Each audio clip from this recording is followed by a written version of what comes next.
बिस्मिल्लाहिर्रहमानिर्रहीम। स्टूडेंट्स, आज का हमारा टॉपिक है वर्ब करेक्शन यानी correct use of verbs. Paper में हमें यूं क्वेश्चन आता है, हमारे पास क्वेश्चन पेपर पे स्टेटमेंट लिखी होती है, tick the correct form of verb. नीचे हमें कुछ सेंटेंसेस गिवन होते हैं, जैसे he will dash me. Her sentence के नीचे 4 ऑप्शंस होते हैं जिसमें एक ही वर्ब की डिफरेंट फॉर्म्स दी गई होती हैं। जब भी हम किसी सेंटेंस में वर्ब की फॉर्म अप्लाई करना चाहें तो फर्स्ट ऑफ ऑल हमें कुछ स्टेप्स को फॉलो करना पड़ता है। पहला स्टेप है clue of auxiliary verb. Auxiliary verb जिसे आमतौर पर हम हेल्पिंग वर्ब कहते हैं, जैसे is, am, are, was, were, has, have, had, ये सारे हेल्पिंग वर्ब या ऑक्सिलरी वर्ब कहलाते हैं। फर्स्ट ऑफ ऑल हमें सेंटेंस में देखना होता है, अगर सेंटेंस में कोई हेल्पिंग वर्ब मौजूद हो यानी कोई ऑक्सिलरी वर्ब मौजूद हो तो उसके अकॉर्डिंग टू वर्ब की फॉर्म लगा दें। जैसे हमारे पास पहले सेंटेंस में अहमद इज हेल्पिंग वर्ब हमें गिवन है। हम जानते हैं is, am, are, was, were के बाद हम आईएनजी फॉर्म लगाते हैं, तो हम आईएनजी फॉर्म पे टिक कर देंगे। तो सेंटेंस होगा Ahmed is playing with toys. Secondly, अगर हमारे पास क्लू ऑफ वर्ड किसी सेंटेंस में क्लू ऑफ हेल्पिंग वर्ब हमारे पास नहीं है, क्लू ऑफ ऑक्सिलरी वर्ब अगर हमारे पास नहीं है, तो फिर हम देखेंगे क्लू ऑफ वर्ड, क्योंकि बाज़ वर्ड्स के साथ भी वर्ब्स की फॉर्म फिक्स्ड होती हैं। जैसे सेकेंड सेंटेंस में हमारे पास है you always dash late for everything. Always जब भी सेंटेंस में आ जाए तो जनरली हम फर्स्ट फॉर्म पे टिक करते हैं। तो सेंटेंस होगा हमारे पास you always get late for everything. So first of all हम क्लू ऑफ ऑक्सिलरी वर्ब को कंसीडर करते हैं। अगर वो ना हो तो हम क्लू ऑफ वर्ड को देखते हैं। अगर वो भी ना हो तो फिर सेंस ऑफ द सेंटेंस, जैसे कि थर्ड सेंटेंस में ना तो कोई क्लू ऑफ हेल्पिंग वर्ब है ना ही कोई क्लू ऑफ वर्ड है। सो हमें सेंस ऑफ द सेंटेंस के अकॉर्डिंग टू वर्ब की फॉर्म अप्लाई करना होगी। इस सेंटेंस में देखें इसकी सेंस क्या बनती है, we dash 5 times a day. हमने वर्ब लगाना है प्रे। इसकी कोई फॉर्म हमने यहाँ पे लगानी है। सो प्रे जो है वो एक हैबिचुअल एक्शन है, ऐसा काम जो हम हैबिट के तौर पे, ऐसा काम जो हम बार बार करते हैं। सो हैबिचुअल एक्शंस जब भी हों प्रेजेंट में तो हम हमेशा उसकी फर्स्ट फॉर्म लगाते हैं। सो फर्स्ट फॉर्म पे हम टिक करेंगे we pray 5 times a day. Students, अभी हम डिस्कस करेंगे वर्ब की फर्स्ट फॉर्म के क्लूज। हमने पहले देखा कि हेल्पिंग वर्ब के साथ भी वर्ब की फॉर्म फिक्स्ड होती है और वर्ड्स के साथ भी वर्ब की फॉर्म फिक्स्ड होती है। सो हम वर्ब की फर्स्ट फॉर्म के सारे क्लूज देखेंगे कि वर्ब की फर्स्ट फॉर्म कब कब किस किस सेंटेंस में आती है। So first of all helping verbs हैं। वर्ब की फर्स्ट फॉर्म इन हेल्पिंग वर्ब्स के साथ आएगी do, does, did, will, shall, would, should, can, could, may, might और मस्ट। इन सारे ऑक्सिलरी वर्ब्स के साथ हम हमेशा वर्ब की फर्स्ट फॉर्म लगाते हैं। उसके बाद हमारे पास कुछ वर्ड्स हैं, always, often, seldom, generally, usually, sometimes, daily, everyday, universal truth, late, until, unless. इन सारे वर्ड्स के साथ भी हम हमेशा वर्ब की फर्स्ट फॉर्म लगाते हैं। यूनिवर्सल ट्रूथ से मुराद ऐसी सच्चाई जिसे सारी दुनिया मानती हो। तो कोई भी ऐसा सेंटेंस हो जिसमें कोई यूनिवर्सल ट्रूथ आ जाए तो याद रखें उसमें भी हमेशा हम वर्ब की फर्स्ट फॉर्म पे टिक करते हैं। जैसे हमारे पास सेंटेंस है, एग्जाम्पल है हमारे पास, the Muslims believe in one Allah. ये यूनिवर्सल ट्रूथ है। जब यूनिवर्सल ट्रूथ आ गई तो हम बिलीव फर्स्ट फॉर्म हमने लगाई। उसके बाद कुछ और वर्ड्स हैं, टुमारो आ जाए, नेक्स्ट आ जाए या इन के बाद टाइम आ जाए तो फिर हम विल, शैल के साथ फर्स्ट फॉर्म लगाते हैं। विल बी, शैल बी के साथ V4 यानी वर्ब की आईएनजी फॉर्म लगाते हैं, या फिर विल हैव, शैल हैव के साथ वर्ब की थर्ड फॉर्म लगाते हैं। अगर ये तीनों ऑप्शंस में ना हो तो फिर हम is, am, are plus ING form लगा देते हैं। इन प्लस टाइम से मुराद है जैसे इन 2 minutes, in 5 hours, in 6 days, in 7 months, in plus time हो। तो टुमारो आ जाए, नेक्स्ट आ जाए या इन के बाद टाइम आ जाए तो हम जनरली फ्यूचर का ऑप्शन यूज़ करेंगे, जैसे will, shell plus V1, will be, shall B plus V4, will have, shall have के बाद थर्ड फॉर्म। हाँ, अगर ये तीनों ऑप्शंस हमारे पास मौजूद नहीं हैं तो फिर हम प्रेजेंट प्रोग्रेसिव पे टिक कर देते हैं, यानी is, am, are plus ING form पे टिक कर देंगे। जैसे हम एग्जांपल लेते हैं, I shall leave for Karachi tomorrow. हमने शैल लीव, शैल के बाद फर्स्ट फॉर्म क्यों लगाई, क्योंकि सेंटेंस में टुमारो आ गया। उसके बाद है we shall buy a car in a month. हमने shall buy, shall plus first form क्यों यूज़ की, शैल बाय क्यों लगाया हमने, क्योंकि इन के बाद टाइम आ गया, इन अ मंथ। स्टूडेंट्स उसके बाद देखें हमारे पास कुछ और वर्ड्स हैं, किसी भी सेंटेंस में नीड आ जाए, डेयर आ जाए या ऑट आ जाए तो हम उसके बाद इन्फिनेटिव यूज़ करते हैं, यानी टू प्लस फर्स्ट फॉर्म लगाते हैं। जैसे एग्जांपल है you need to work hard, हमने टू वर्क इन्फिनेटिव यहाँ पर क्यों लगाया, क्योंकि हमारे पास नीड आ गया सेंटेंस में। बट नेक्स्ट ये है कि अगर सेंटेंस में नीड के बाद नॉट आ जाए या डेयर के बाद नॉट आ जाए, यानी नीड नॉट या डेयर नॉट आ जाए तो उसके बाद फिर इन्फिनेटिव नहीं आता बल्कि बेयर इन्फिनेटिव, यानी ओनली V1 वर्ब की फर्स्ट फॉर्म यूज़ करते हैं, अब टू यूज़ नहीं करेंगे। जैसे एग्जांपल है you need not work hard, अब हमने वर्क लगाया ओनली V1 यानी बेयर इन्फिनेटिव, क्यों, क्योंकि सेंटेंस में नीड नहीं बल्कि नीड नॉट आ गया। तो याद रखें कि नीड नॉट के बाद बेयर इन्फिनेटिव आता है, यानी वर्ब की फर्स्ट फॉर्म जस्ट आती है, टू नहीं आता। नेक्स्ट है वर्ब की सेकंड फॉर्म के क्लूज है हमारे पास। वर्ब की सेकंड फॉर्म हमेशा हेल्पिंग वर्ब के बगैर यूज़ करते हैं, वर्ब की सेकंड फॉर्म से पहले कोई भी हेल्पिंग वर्ब यूज़ नहीं हो सकता। सो हमारे पास सिर्फ वर्ड्स के क्लूज हैं, यस्टरडे, एगो, लास्ट, तो किसी भी सेंटेंस में यस्टरडे आ जाए, एगो आ जाए या लास्ट आ जाए, हम हमेशा वर्ब की सेकंड फॉर्म यूज़ करेंगे। जैसे एग्जाम्पल है ही मेट मी यस्टरडे, हमने सेंटेंस में सेकंड फॉर्म यूज़ की क्योंकि सेंटेंस में क्या आ गया, यस्टरडे आ गया। उसके बाद वर्ब की थर्ड फॉर्म के क्लूज हैं। वर्ब की थर्ड फॉर्म हमेशा हेल्पिंग वर्ब के साथ आती है। जैसे हमने पढ़ा पहले कि वर्ब की second form is always used without helping verb, but the third form of verb can not be used without helping verb, it must be used after helping verb.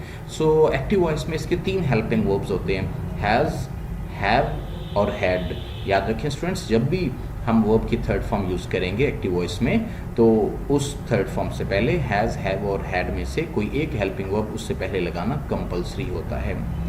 हमारे पास एग्जांपल है he has called me twice, तो called V3 हमने third form लगाई, क्यों, क्योंकि पहले has हमारे पास हेल्पिंग वर्ब आ गया, हैज़। उसके बाद कुछ वर्ड्स के क्लूज हैं, ऑलरेडी आ जाए, टिल आ जाए, बिफोर आ जाए, येट आ जाए, सिंस या फॉर आ जाए, इनमें से कोई भी एक वर्ड आ जाए तो हम वर्ब की थर्ड फॉर्म लगाते हैं। साथ ये भी कंसीडर करना ज़रूरी होता है कि वर्ब की थर्ड फॉर्म से पहले हैज़, हैव, हैड में से कोई एक हेल्पिंग वर्ब लाजमी तौर पर सेंटेंस में मौजूद हो। So already, till, before, yet, since, for, इन सब के साथ भी हम has, have, had plus third form use करते हैं। जैसे हमारे पास एग्जाम्पल है I have not taken the examination yet, sentence में येट आ गया तो फिर हमने यूज़ किया have not taken. Yet positive sentences में, जनरली अफर्मेटिव सेंटेंसेस में यूज़ नहीं होता, ये हमेशा नेगेटिव सेंटेंसेस में यूज़ होता है। सो हमारे पास एग्जांपल है I have not taken the examination yet.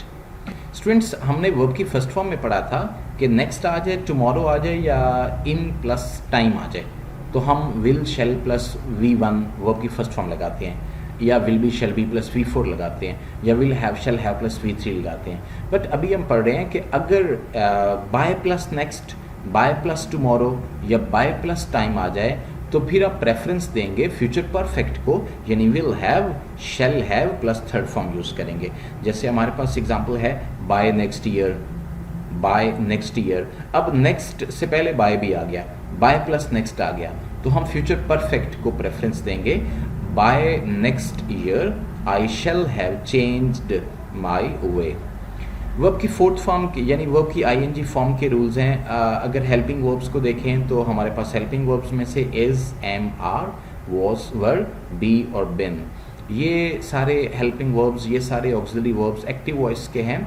तो अगर किसी एक्टिव वॉइस सेंटेंस में इज, एम, आर, वॉज, वर या बी या बिन आ जाए तो याद रखें हम ING फॉर्म इनके बाद यूज़ करते हैं। जैसे the baby is crying for milk, हमने क्राइंग ING फॉर्म यूज़ की क्योंकि पहले हेल्पिंग वर्ब है हमारे पास इज़।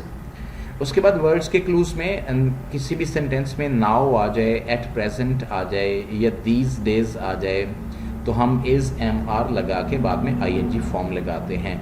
याद रखें स्टूडेंट्स, एट प्रेजेंट नाउ का सिनोनिम है, आप नाउ की जगह पे एट प्रेजेंट और एट प्रेजेंट की जगह पे नाउ यूज़ कर सकते हैं। सो रूल जनरेट हुआ कि किसी भी सेंटेंस में नाउ आ जाए, एट प्रेजेंट आ जाए या दीज डेज आ जाए तो हम इज़, एम, आर लगा के वर्ब की ING फॉर्म पे टिक करेंगे। जैसे हमारे पास एग्जांपल है my father is writing a book these days, sentence में दीज डेज आ गया तो हमने इज़ लगा के ING फॉर्म यूज़ की। नेक्स्ट है किसी भी सेंटेंस में सिंस या फॉर आ जाए तो हम has been, have been, had been या will have been, shall have been लगा के उसके बाद वर्ब की आईएनजी फॉर्म लगाते हैं। जैसे एग्जांपल है it has been raining since morning, हमने हैज़ बीन के बाद आईएनजी फॉर्म क्यों यूज़ की, क्योंकि सेंटेंस में सिंस आ गया। स्टूडेंट सिंगल एक्शन सेंटेंसेस में ही कुछ रूल्स और हैं हमारे पास कि किसी भी सेंटेंस में अगर यूज्ड टू आ जाए तो उसके बाद फर्स्ट फॉर्म लगाते हैं। जैसे he used to play cricket, हमने प्ले फर्स्ट फॉर्म क्यों यूज़ की, क्योंकि उससे पहले आ गया यूज्ड टू। बट ये भी याद रखें कि अगर यूज्ड टू से पहले बी की कोई फॉर्म आ जाए, बी की फर्स्ट फॉर्म होती है इज एम आर, बी की सेकेंड फॉर्म होती है वॉज वर, बी की थर्ड फॉर्म होती है बिन। सो यूज्ड टू से पहले बी की कोई भी फॉर्म आ जाए तो उसके बाद हम आईएनजी फॉर्म लगाएंगे, तब यूज्ड टू के बाद आईएनजी फॉर्म आएगी। जैसे Naveed is used to playing cricket, अब हमने यूज्ड टू के बाद प्लेइंग आईएनजी फॉर्म यूज की, क्यों, क्योंकि यूज्ड टू से पहले इज यानी बी की फॉर्म आ गई। नेक्स्ट है हमारे पास हैड बेटर। स्टूडेंट्स आपको याद होगा कि हैड के बाद हम थर्ड फॉर्म लगाते हैं, बट हैड बेटर के बाद हम फर्स्ट फॉर्म लगाते हैं, वर्ब की फर्स्ट फॉर्म लगाते हैं। जैसे हमारे पास एग्जांपल्स हैं, you had better go to a doctor, he had better obey his parents. इसी तरह से वुड रादर के बाद फर्स्ट फॉर्म लगाते हैं। वुड रादर आप इसे सिनोनिम समझें वुड प्रीफर का, ठीक है, ये प्रेफरेंस देने के लिए हम यूज़ करते हैं। तो वुड रादर के बाद फर्स्ट फॉर्म आती है वर्ब की। जैसे एग्जांपल है he would rather spend this day with his friends. तो स्टूडेंट्स पैसिव वॉइस में हमेशा वर्ब की थर्ड फॉर्म हम यूज़ करते हैं। पैसिव वॉइस की आइडेंटिफिकेशन ये होती है कि फर्स्ट ऑफ ऑल सेंटेंस में ऑब्जेक्ट आता है, ऑब्जेक्ट सेंटेंस के स्टार्ट पे आता है। तो अगर आप किसी भी सेंटेंस में ऑब्जेक्ट शुरू में देखें तो समझ जाएं कि सेंटेंस पैसिव है, और पैसिव वॉइस की फॉर्मेशन होगी फिर कि first of all object sentence के स्टार्ट पे, उसके बाद कोई एक ऑक्सिलरी वर्ब आएगा जैसे is, am, are, was, were, has been, have been, had been, या विल बी, शैल बी, या can be, could be, may be, might be, should be, must be, या ऑट टू बी। इनमें से कोई भी एक जनरली ऑक्सिलरी वर्ब होगा और उसके बाद वर्ब की थर्ड फॉर्म। एक्टिव वॉइस में वर्ब की सारी फॉर्म्स यूज़ कर सकते हैं। फर्स्ट आ सकती है, सेकंड आ सकती है, थर्ड आ सकती है, वर्ब की आईएनजी यानी फोर्थ फॉर्म आ सकती है। बट पैसिव वॉइस में जस्ट वर्ब की थर्ड फॉर्म हम यूज़ करते हैं। तो हमारे पास एग्जांपल है this book was published last year. अब दिस बुक ऑब्जेक्ट है, सो ऑब्जेक्ट सेंटेंस के स्टार्ट पे आ गया। जब ऑब्जेक्ट सेंटेंस के स्टार्ट पे आ गया तो सेंटेंस पैसिव हो गया, सेंटेंस पैसिव हो गया। पैसिव वॉइस में फिर अब हम जानते हैं कि बाद में ऑक्सिलरी वर्ब का आना भी ज़रूरी होता है। सो ऑब्जेक्ट के बाद ऑक्सिलरी वर्ब आ गया, वॉज ऑक्सिलरी वर्ब आ गया, हेल्पिंग वर्ब वॉज आ गया। उसके बाद हमने V3 यूज़ की, पब्लिश, क्योंकि हम जानते हैं कि हर एक पैसिव वॉइस सेंटेंस में हमेशा वर्ब की थर्ड फॉर्म हम यूज़ करते हैं। स्टूडेंट्स अब हम सिंगल एक्शन सेंटेंसेस के हवाले से एक प्रैक्टिस एक्सरसाइज सॉल्व करेंगे। सो फर्स्ट सेंटेंस है हमारे पास, it usually dash here in this month. जब भी कोई सेंटेंस हमारे सामने आए जिसमें हमने वर्ब की करेक्ट फॉर्म लगानी हो, फर्स्ट ऑफ ऑल हम ऑब्जर्व करते हैं क्या सेंटेंस में कोई ऑक्सिलरी वर्ब है, तो इस सेंटेंस में कोई ऑक्सिलरी वर्ब नहीं है। सेकेंडली हम देखते हैं क्या कोई क्लू ऑफ वर्ड है, तो यस क्लू ऑफ वर्ड है, कौन सा, यूजुअली। तो जब यूजुअली आ जाए तो सेंटेंस में फर्स्ट फॉर्म लगाते हैं। रेन्स हम इस पे टिक करेंगे, रेन फर्स्ट फॉर्म के साथ एस भी हम लगाएंगे। क्यों लगाएंगे, क्योंकि सेंटेंस में थर्ड पर्सन सिंगुलर सब्जेक्ट के तौर पे आ गया। सो सेंटेंस होगा it usually rains, C option पे टिक करेंगे, it usually rains here in this month. Second sentence है we dash in this house since 1990। Sentence में कोई ऑक्सिलरी वर्ब नहीं है, सो हम क्लू ऑफ वर्ड पे जाएंगे। क्लू ऑफ वर्ड में से आ गया सिंस, तो जब भी सिंस आ जाए हम has been, have been, had been plus या will have been, shall have been plus ING form पे टिक करते हैं। सो ए ऑप्शन पे टिक करेंगे, have been living, we have been living, A option पे हम टिक करेंगे। थर्ड सेंटेंस है I dash to Lahore tomorrow morning. Sentence में फर्स्ट ऑफ ऑल देखा कोई हेल्पिंग वर्ब तो वो मौजूद नहीं है, तो हम क्लू ऑफ वर्ड पे जाएंगे। क्लू ऑफ वर्ड में से एक गिवन है टुमारो, तो जब भी टुमारो आ जाए तो हम विल शैल प्लस V1 पे टिक करते हैं, या will be shall B plus V4 पे टिक करते हैं, या will have shall have plus V3 पे टिक करते हैं। अगर ये तीनों मौजूद ना हो तो हमने देखा कि हम इस एमआर प्लस आईएनजी फॉर्म पे भी टिक कर सकते हैं।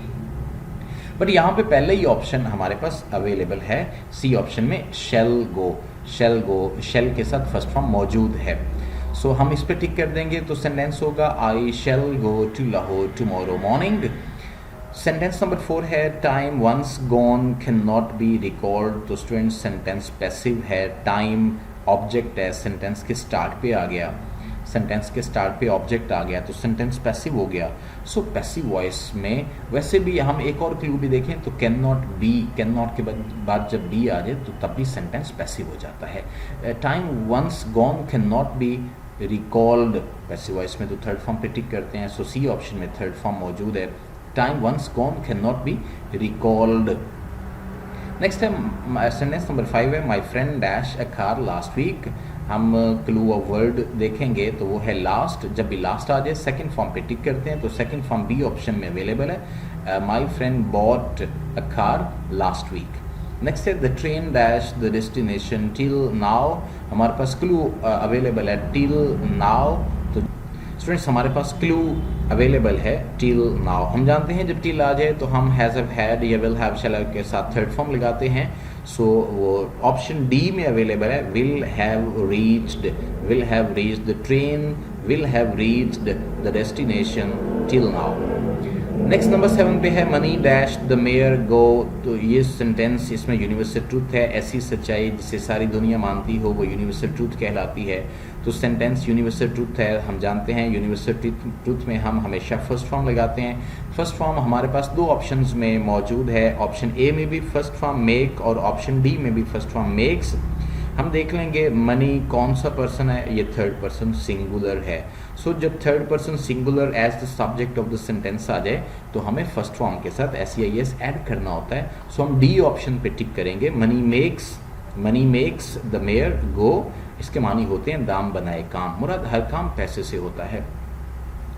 नेक्स्ट है नंबर 8 पे इट डैश नाउ। सेंटेंस में नाउ क्लू के तौर पे आ गया नाउ, तो हम क्या करते हैं is am are plus ING form पे टिक करेंगे। हमने पहले रूल्स में पढ़ा कि जब भी नाउ आ जाए, एट प्रेजेंट आ जाए या दीज डेज आ जाए तो हम is am are plus ING form पे टिक करते हैं। सो नाउ आ गया तो हम is am are plus ING form पे टिक करेंगे जो कि डी ऑप्शन में अवेलेबल है। तो सेंटेंस होगा इट इज रेनिंग नाउ।